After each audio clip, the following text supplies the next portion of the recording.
देखा जाता है कि शुरू से आप एक्टिव हैं यूनिवर्सिटी में, कैंपस में, कोई भी मुद्दा हो आप दिखते हैं, शुरू से दिखते हैं। माइक की व्यवस्था वहाँ पे अवेलेबल है, स्मार्ट बोर्ड्स अवेलेबल है, कैमराज अवेलेबल है। लड़ना पड़ा था आपको? जी बिल्कुल लड़ना पड़ा माइक था। के लिए लड़ना पड़ा था एक काउंसलर को? बिल्कुल लड़ना पड़ा था। मैंने अपने पैसे से वाणिज्य महाविद्यालय में माइक लगवाया था। वो माइक भी चोरी हो चुका था। तो बुरा भी लगता होगा कि एक मिडिल क्लास का लड़का नेता बनने निकली दौरे वहाँ क्लास छोड़ा, क्लियर ना हो, क्लास छोड़े, उनका अटेंडेंस में इश्यूज हो, इन सभी चीज को लेके तो मैंने ये एक प्लान सोच के रखा है कि जो कैंपस से यूनिवर्सिटी दूर है वहाँ पे एक ग्रीवांस सेल वर्क को चेक करिए।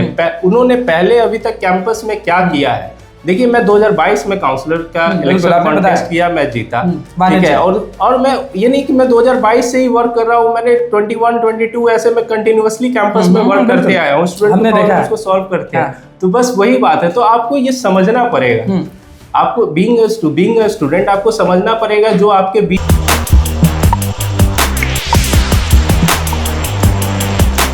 देखिए भैया ये तो तय है कि 28 तारीख को वोटिंग होगा, क्लियर हो चुका है कि भैया 28 तारीख को वोट करेंगे जितने भी पटना यूनिवर्सिटी के जितने भी लोग हैं। वो लोग तो तैयार रहिए क्योंकि हम एक एक करके सबका पर्चा खोलेंगे और सबका सब चीज दिखा देंगे। जो समझ जाइए कि ये लोग मान लीजिए झूठ भी बोल रहे हो ना, तो हम आपको बता देंगे कि ये लोग झूठ बोल रहे हैं कि सच बोल रहे हैं। नमस्कार, मैं अनुकुल तिवारी और आप वॉइस हब देख रहे हैं। हर्षवर्धन हमारे बगल में बैठे हैं एबीवीपी से, मुझे लग रहा है कि कोषाध्यक्ष कैंडिडेट है, ट्रेजरर कैंडिडेट है।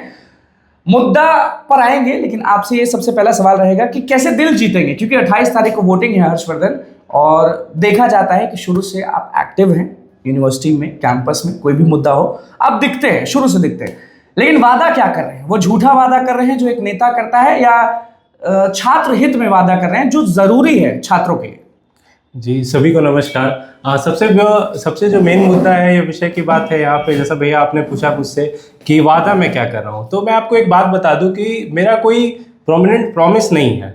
मैंने छात्र हितों के लिए काम किया है, ठीक है। कैंपस में जितने भी छात्र हितों के मुद्दे थे, मैं वाणिज्य महाविद्यालय से 2022 में काउंसलर रहा। उसके बाद मैंने जो वहाँ पे काम किया, उस समय जो वाणिज्य महाविद्यालय में 100 वाट का बल्ब लटका रहता था, कैमराज नहीं थे, कुछ भी नहीं थे, मतलब क्लासेस में माइक की 100 वाट का बल्ब लटका रहता था। जी 100 वाट का बल्ब लटका रहता था। आप कितना वाट कर दिए थे आप उसको? अभी तो एलईडी वगैरह लग चुका है, सब कुछ है, माइक की व्यवस्था वहाँ पे अवेलेबल है, स्मार्ट बोर्ड्स अवेलेबल है, कैमराज अवेलेबल है। लड़ना पड़ा था आपको? जी बिल्कुल लड़ना पड़ा था। माइक के लिए लड़ना पड़ा था एक काउंसलर को? बिल्कुल लड़ना पड़ा था। मैंने अपने पैसे से वाणिज्य महाविद्यालय में माइक लगवाया था। वो माइक भी चोरी हो चुका था।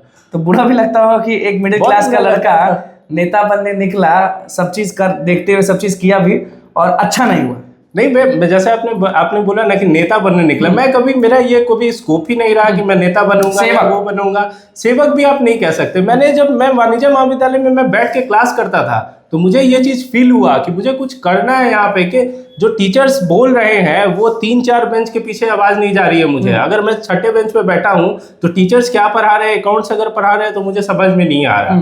तो इन सभी चीज को लेके मैंने वहाँ पे 2022 में इलेक्शन कॉन्टेस्ट किया था, ठीक है। विद्यार्थी परिषद से तो मैं जुड़ा रहा 2020 से ही, 22 में मैंने इलेक्शन कॉन्टेस्ट किया, और इन मतलब छात्रों के मुद्दों को मैंने देखा। इसीलिए अभी हाथ जोड़ के क्या बोल रहे हैं लोग को, मतलब कि जब आप जा रहे हैं पटना कॉलेज, जब जा रहे हैं आप पटना वुमेन्स कॉलेज, मगध महिला, तो लड़के को क्या बोल रहे हैं, लड़कियों को क्या बोल रहे हैं, हाथ जोड़ के क्या बोल रहे हैं? मैं वो जानना चाहता हूँ। बस मैं हाथ जोड़ के यही बोल रहा हूँ कि आप कैंपस में लोगों को देखें, कौन लोग एक्टिव है, कौन लोग किन किन लोगों ने कैंपस में वर्क किया है, और जो आपके मुद्दों को, जैसे कि एग्जामिनेशन से रिलेटेड आपके इशू हो, एडमिशन से रिलेटेड इशू हो, पेमेंट्स का जो इशू है, जो एजेंसी के थ्रू जो पेमेंट हो रही है वो फंस जा रही है बार बार, इन सभी चीजों को कौन हैंडल करे। सबसे पहले जो बेसिक सी बात है, हमें ये समझना है कि एज ए स्टूडेंट लीडर अगर आप अपने आप को डिक्लेयर करते हैं तो आपके छात्रों के मुद्दों को समझना होगा, और कौन सा मुद्दों यूनिवर्सिटी के किस किस डिपार्टमेंट से क्लियर हो सकता है। प्लेसमेंट सेल से आपको क्या मुद्दा क्लियर हो सकता है, आईटी सेल से क्या मुद्दा क्लियर हो सकता है, डीएसडब्ल्यू के पास आप क्या मुद्दा लेकर जा सकते हैं,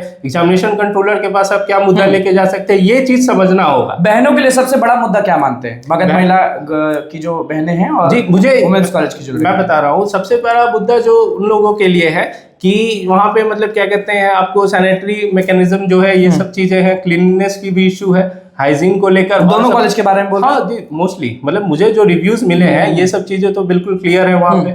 और उससे सबसे बड़ा मुद्दा है कि आपको जैसे मैंने बताया कि मगध महिला वो मेन यूनिवर्सिटी के कैंपस से दूर पे है, कम से कम ऑलमोस्ट 1 to 1.5 किलोमीटर है, ठीक है। अब वहां से आने जाने में तो इश्यूज तो होता है। अब मान लीजिए कि किसी ने मैंने जो पहले बताया आपको पेमेंट का इशू, किसी ने पेमेंट किया एग्जामिनेशन फॉर्म का 650 रुपया, पेमेंट फंस गया, डबल पेमेंट हो गया। अब उसके लिए वो बहन जो है वो 3 दिन यूनिवर्सिटी दौड़े, वहां क्लास छोड़ा, क्लियर ना हो, क्लास छोड़े, उनका अटेंडेंस में इश्यूज हो, इन सभी चीज को लेके। तो एक मैंने ये एक प्लान सोच के रखा है कि जो कैंपस से यूनिवर्सिटी दूर है वहां पे एक ग्रीवांस सेल क्रिएट हो, जो मतलब या एग्जामिनेशन पेमेंट का मुद्दा हो या एडमिशन पेमेंट का जो भी फंस रहा है, उन सभी चीजों को वो टैकल कॉलेज में ही हो सके।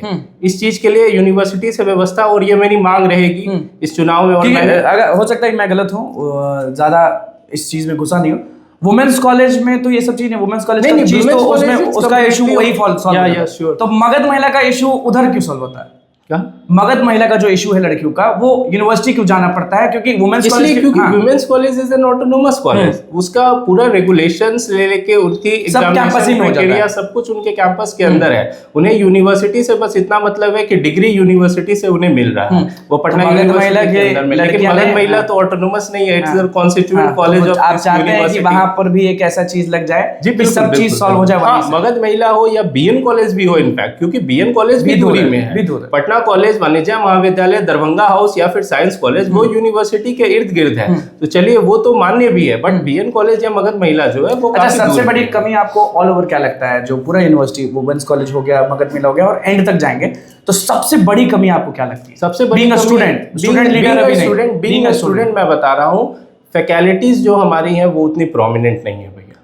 मैं चुनाव में खड़े हैं और फैकल्टी के बारे में बोल नहीं, मैं बोलना चाहूंगा ना, यहाँ पे मैं बता रहा हूँ, क्योंकि मैंने कोई चापलूसी नहीं, कोई चापलूसी नहीं, मैं बिल्कुल ओपन, मैं चुनाव में तो थोड़ा होता है ना कि टीचर है, शिक्षक नहीं, है। मैं टीचर शिक्षक की बात नहीं कर रहा हूँ, मैं फैकल्टीज की बात कर रहा हूँ कि मतलब कि उतने प्रोमिनेंट नहीं हो पा रहे हैं, ठीक है। क्योंकि यूनिवर्सिटीज जो है वाणिज्य महाविद्यालय में देखें तो मोस्टली एडॉक टीचर्स ही हैं, बट उतना परफेक्टली जो है यहाँ पे वो नहीं हो पा रहा है। अच्छा, लोग आपको क्यों चुनेंगे? क्योंकि बहुत ट्रेजरर के कैंडिडेट हैं, आप हैं, बाकी लोग हैं, तो लोग कंफ्यूज हो जाते हैं कि ये भी बोल रहा है बढ़िया, वो भी बोल रहा है बढ़िया, तो बोलने पे वोट होगा? नहीं, बिल्कुल नहीं, बोलने पे वोट नहीं होगा। आप की बढ़िया आवाज जो भी कैंडिडेट, नहीं, बिल्कुल नहीं। और जो कैंडिडेट्स हैं, आप उनके बैकग्राउंड को चेक करिए, उनके वर्क को चेक करिए, उन्होंने पहले अभी तक कैंपस में क्या किया है।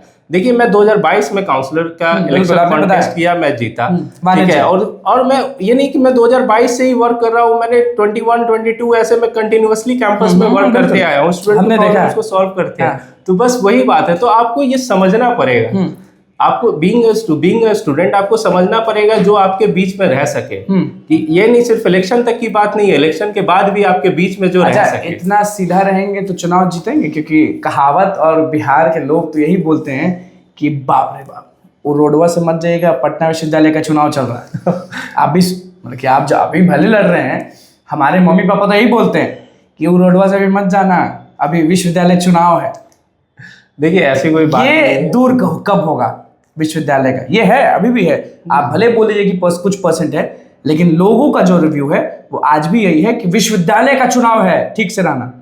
देखिए, इशू तो ऐसा है, बट बहुत ज्यादा यहाँ पे ओवर हाइप भी कर दिया जाता है, ओवर हाइप कर देते हैं, ओवर हाइप चीजों को तो ऑब्वियसली सी बातें कर दी जाती है। तो बहुत चीजें हमें दरकिनार भी करनी चाहिए, ठीक है। और देखिए कि सबसे बड़ा, देखिए मैं बहुत पॉजिटिव थिंकिंग इंसान हूँ, ठीक है, मैं पॉजिटिव सोचता हूँ और मुझे एक पॉजिटिव इन्वायरमेंट क्रिएट करके देना है। तो बस मैं जीत गए तो सबसे पहले क्या करेंगे? जीत गए तो सबसे पहले आपको जो बताया कि एग्जामिनेशन फॉर्म, एग्जामिनेशन से लेके एकेडमिक्स चीजें, ये सब चीजें जो है जो फंस रही हैं, इन सभी चीजों के लिए एक प्लेसमेंट मतलब क्या कहते हैं रिड्रेसल सेल जो है वो मतलब बन पाए कॉलेजेस में जी, सबसे पहला यही मेरा मतलब। और सबसे ज्यादा कंप्लेन आपको किस रिगार्डिंग आया? इसी के रिगार्डिंग आया या कुछ? हाँ, इसके रिगार्डिंग जो मगध महिला से भी इनफैक्ट मुझे इसके रिगार्डिंग बहुत ज्यादा कंप्लेंट्स आए। अच्छा, मान लीजिए पटना यूनिवर्सिटी में किसी को कुछ हो जाता है तो लोग कैसे जाते हैं हॉस्पिटल? आप लोगों के पास हॉस्पिटल है, मतलब कि कुछ है, एम्बुलेंस का व्यवस्था है? हाँ, ये भी मैं आपको बताना चाहता हूँ कि मगध महिला में आपको मतलब कि जो एक अप्रिय घटना 5 स्टार हॉस्टल है, हल्ला हुआ 5 स्टार हॉस्टल नीतीश जी बनवाए हैं, 5 स्टार हॉस्टल, 5 स्टार हॉस्टल्स है, सब कुछ है, बट मेस की हालत क्या है वो तो सब लोगों ने मिल जाता है, कुछ मेस में हल्ला मिल जाता है। बार बार लोगों ने मतलब इस चीज को प्रचार भी किया, बताया भी है।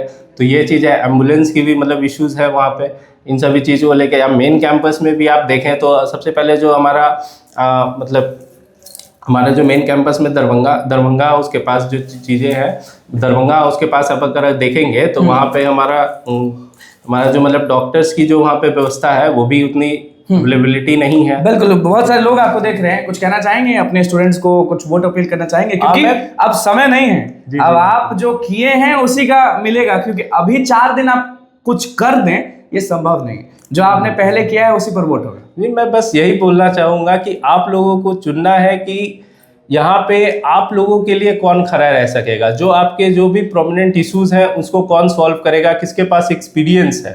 ठीक है, मैं ये इस चीज को डिकोड कर रहा हूँ, experience, that is all matters in this university. चलिए, तो भैया हर्षवर्धन हमारे साथ थे, सोच समझ कर वोट दीजिएगा, क्योंकि दिखते थे और अभी भी दिख रहे हैं। इनका यही कहना है कि जो पहले काम किए हैं ना उनको चुनिएगा, बोला बोली पर मत जाइएगा। और विश्वविद्यालय चुनाव है भैया, आपका भविष्य तय करता है, क्योंकि आप जो टीचर्स को बोलते हैं, टीचर्स बात नहीं मानते हैं, आप किसी को कुछ बोलते हैं वो लोग बात नहीं मानते हैं, तो ये लोग जो जिस पद पर आते हैं ये लोग आपका बात सरकार तक पहुंचाते हैं। तो सोच समझ कर वोट दीजिएगा। बाकी जो चीजें इन्होंने बोली है वो भैया जीत जाएंगे, तो हम ही इनसे लड़कर आपको दिलवाएंगे। बहुत बहुत धन्यवाद। बहुत